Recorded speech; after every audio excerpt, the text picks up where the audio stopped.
I didn't used to have to wear glasses to read.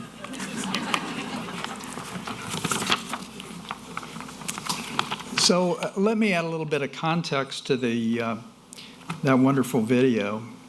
It's true, in my senior year, I took a class in genetics from a professor here at UT, Burke Judd.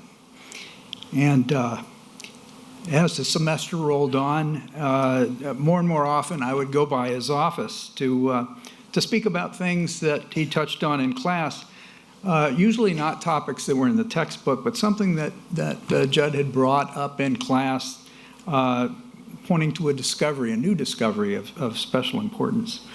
And near the end of the semester, I began to ask him about his own work here at UT. And I was amazed that he invited me to join the laboratory for a summer of research, see for myself what was going on. So I realized that summer that for a student interested in science, what happens in a classroom is really just an appetizer. Most of the discoveries that provide the foundation for the world's scientific and technical advances in chemistry, in medicine, in physics, in math, these are discoveries that depend on teams of students working with faculty outside the classroom.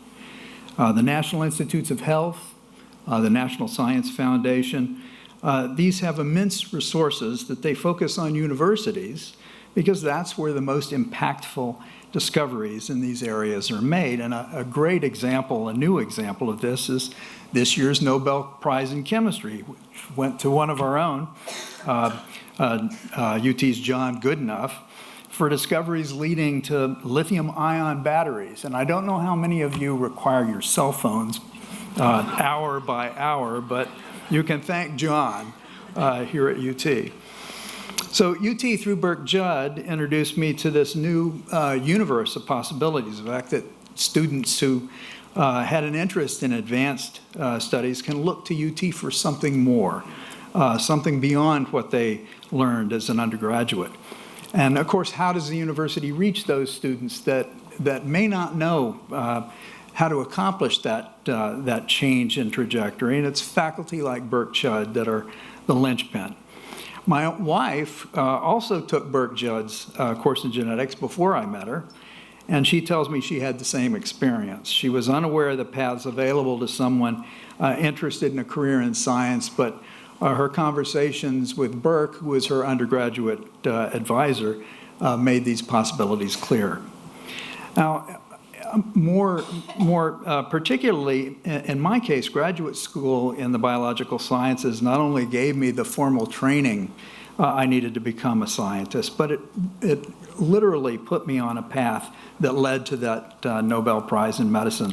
The specific projects that I developed while I was a graduate student here at UT allowed me to see a new way to attack this very old problem that you heard about, this question of what controls our patterns of sleep and wakefulness and other daily rhythms of physiology. There was plenty of evidence, hundreds of years of evidence for living clocks, internal clocks, but they remained a complete mystery. But unique experimental tools that I don't think I could have been able to develop in any other laboratory anywhere on the planet gave me an opportunity to search for genes that would provide the blueprints for those clocks and eventually expose the secrets of their operation and how they control the responses in our bodies.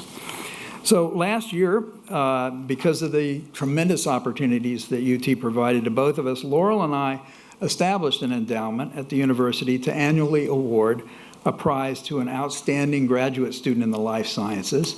The funds that are provided are not substitutional, so they can be available to that student for any purpose that the student wishes. This year, the student went to the award went to a student in Andrew Ellington's laboratory that works on problems in computational biology.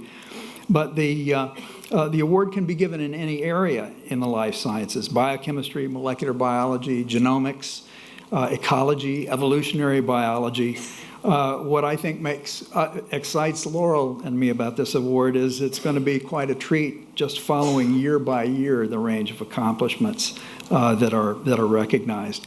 Now, the endowment carries the name of a faculty member, and I think you can probably guess who that is. It's known as the Burke-Judd Award. Professor Judd passed away a number of years ago, but I believe his three sons are here with us tonight, Sean, Evan, and Tim. And I just want to thank the three of you.